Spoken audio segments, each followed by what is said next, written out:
నిన్న మనం అత్వసంధి గురించి తెలుసుకున్నాం. సో ఈరోజు మనం ఇత్వసంధి గురించి తెలుసుకుందాము.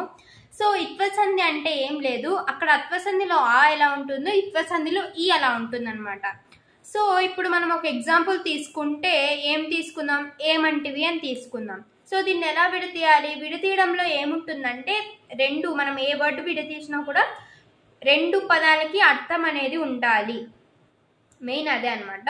సో ఏమంటివి అనే వర్డ్ని మనం తీసుకుంటే ఎలా విడతీస్తాం, ఏమి ప్లస్ అంటివి అనే దానిలా డివైడ్ చేస్తాం అనమాట ఆ వర్డ్ని మనము. సో ఏమి అనే దానికి అర్థం ఉందా? ఉంది. అంటివి అనే దానికి ఉంది. సో ఈ రెండు మళ్ళీ కలిపితే ఏమవుతుంది, ఏమంటివి అనే వర్డ్ అవుతుంది. సో ఇక్కడ మనము పూర్వపదము పరపదము అని తెలుసుకుందాం కదా. సో ఇక్కడ ఏమంటివి అనే ఎగ్జాంపుల్లో ఏమి అనేది మనకి ఏమవుతుంది, పూర్వపదం అవుతుంది. అంటివి అనే దాన్ని పరపదము అంటాము. అర్థమైంది కదా. పూర్వపదం ఏది, ఫస్ట్ లెటర్ అనమాట, ఫస్ట్ వర్డ్. పరపదం సెకండ్ వర్డ్ డివైడ్ చేసిన దాంట్లో అక్కడ ఏదన్నా ఉండొచ్చు, ఏ ఎగ్జాంపుల్ అయినా ఉండొచ్చు.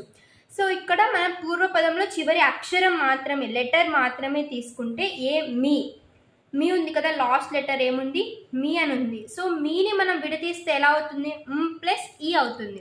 సో అక్కడ ఈ ఉంది కాబట్టి అది ఏం సంధి అవుతుంది, ఇత్వసంధి అవుతుంది. అదే ప్లేస్లో ఆ ఉంటే అత్వసంధి అవుతుంది.